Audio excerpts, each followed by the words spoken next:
Hello guys, आज मैं बात करने वाला हूँ कल्कि द यूनिवर्स मूवी के बारे में, जो कि आज ही रिलीज़ हुई है। अगर इसकी बात करें तो फिल्म के स्टार्टिंग में ही कृष्ण और अश्वत्थामा के बीच का जो सीन दिखाया जाता है वो ऐसा माहौल बांधता है, ऐसा इन्वॉल्व करता है, ऐसे नॉस्टैल्जिया देता है कि आप एकदम पागल हो जाएंगे पिक्चर में अश्वत्थामा को जब जब देखेंगे।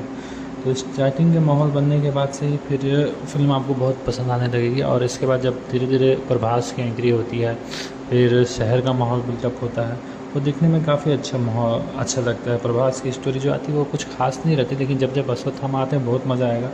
और फिर शुरू के 10 मिनट के बाद शहर की स्टोरी ओवरऑल दिखाया जाता है कि शहर किस तरह से समझाया जाता है हमको कि जैसे गरीब लोग हैं, तबाह पृथ्वी में रहते हैं, और उसके बाद वहाँ से जो फर्टाइल लड़की रहती है उसको एक कॉम्प्लेक्स नाम की, समझो उस जगह की जन्नत है, वहाँ ले जाया जाता है। और फिर उनके ऊपर प्रोजेक्ट के करके एक एक्सपेरिमेंट है, जिससे 5-6 महीने की जब वो होती हैं, बच्चा उनके गर्भ में पल जाता है, तो उससे एक सुपर सोल्जर सीरम जैसा एनर्जी निकल करके जो उसका विलन रहता है वो अपने अंदर ले लेता है, अपने आप को एक सुपर सीरम देता है, जिससे वो लंबे समय तक जी सके। अभी वो फ़िलहाल 200 साल का है।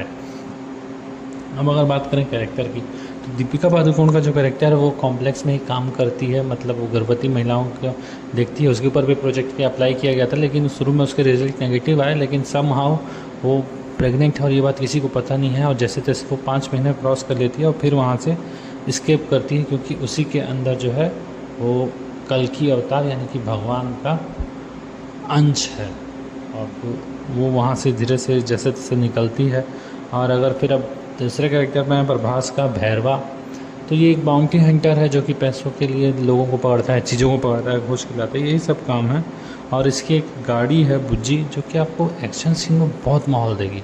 ये एकदम बैटमैन के बैटमोबिल समझ लो, उसकी जैसे है, आपको रेफरेंस के लिए बता दे रहा हूँ। बाकी लास्ट में जब एक मंकी या गोरिल्ला समझो उसकी तरह जब लेकर के फाइट करती है, बहुत मज़ा आता है। और इसके अलावा तीसरा कैरेक्टर जो है अमिताभ बच्चन खुद, उनका जो अश्वत्थामा का कैरेक्टर वो एकदम खा गए हैं पूरी पिक्चर को, किसी को अपने सामने टिकने ही नहीं दे रहे हैं। वो जैसे जाइंट पिक्चर में दिख रहे हैं, वो असल में भी जब आप स्टोरी की बात करेंगे तो सबसे ज़्यादा जाइंट कैरेक्टर अश्वत्थामा का ही दिखेगा आपको प्रभास कहीं नहीं दिखेगा। और परफॉर्मेंस एकदम लाजवाब अमिताभ सर की, तो क्या बोलूँ। आपको लगेगा कल की देख करके ना कि हमें कल की नहीं देखनी, हमें महाभारत देखनी है, महाभारत दिखाओ। मेरा तो डायरेक्टर अपील है कि सर, नागा अश्विन सर, आपसे अपील है कि अगली पिक्चर महाभारत लाओ, छोड़ो कल की उल्की नहीं देखनी, हमको महाभारत देखनी है, वो पिक्चर लेकर के आओ। और इसके अलावा इसमें बहुत सारे स्पेशल अपीयरेंस है। शुरू में ही आप देखेंगे मृणाल ठाकुर को, फिर राम गोपाल वर्मा, एस राजमौली, दिलकर सलमान, विजय देवकोंडा, सबको देखेंगे आप बैक टू बैक भर भर के इसमें स्पेशल अपीयरेंस है। परफॉर्मेंस सभी की लाजवाब है। खास करके अगर मैं बात करूँ कमल हसन सर की, जो कि जैस्किन है कॉम्प्लेक्स के जो लीडर हैं, विलन हैं, उनकी परफॉर्मेंस बाबा पूरा बराबर गदर काटा है उन्होंने। छोटा रोल बड़ा माहौल, एकदम उन्होंने पूरी पिक्चर में अपना डर बना के रखा है। आपको लगता है कि भैया ये विलन है टक्कर देने लायक, आंडू पांडू नहीं है, बड़ा काम का विलन है, ये किसी को भी उखाड़ के फेंक देगा, ऐसे टाइप की उनकी जो ऑरा क्रिएट किया गया है ना, वो बहुत कमाल का है। और एंडिंग, लास्ट के जो फाइट सीन है, आपको लास्ट के फाइट सीन, बीच के फाइट सीन सभी सब याद रहेंगे, लेकिन जो लास्ट का फाइट सीन है उसमें वो आपको हमेशा के लिए याद रह जाएगा। उसमें आप समझिए कुर्सी की पिट्टी पकड़ करके बैठ जाएंगे, आपको समझ में नहीं आएगा कि ये क्या हो रहा है, लेकिन आपको बहुत मज़ा आने वाला है। और उसके बीच बीच में जो रेफरेंस है, इसके अलावा फाइट सीन जो है भैरवा अश्वत्थामा के बीच में, भैरवा और अदर बाउंड्री के बीच में, अश्वत्थामा और अदर बाउंड्री के बीच में। और स्पेशल सीन जो है जैसे दीपिका का जो फायर में से निकलने वाला सीन है, काफ़ी माहौल काटता है वो। अश्वत्थामा के जितने भी लड़ाई सीन हैं वो वाले, और भैरवा का जो अवेकिंग सीन है वो वाला। इसके अलावा इसमें एक दो चीज़ें आपको रेफरेंस में मिलेगी, जैसे वकांडा जैसा एक शहर रहता है जिसमें सारे दरी लोगों का एक शहर, जो कि उस करप्ट सिविलाइजेशन से फाइट करना चाहता है, उनको हराना चाहता है। मल्टीपल क्लोन फाइट सीन जो है भैरवा के, वो आपको काफ़ी अच्छे लगेंगे।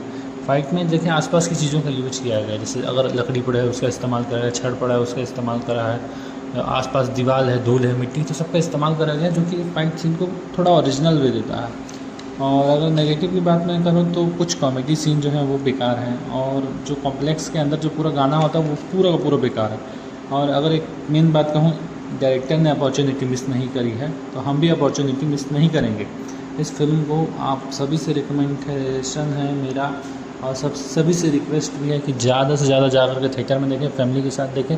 बहुत माहौल आएगा, बहुत टाइम बाद कोई अच्छी पिक्चर आई है। मेरी तरफ से मैं कहूँगा कि ज़रूर जाएँ, ज़रूर देखें। धन्यवाद।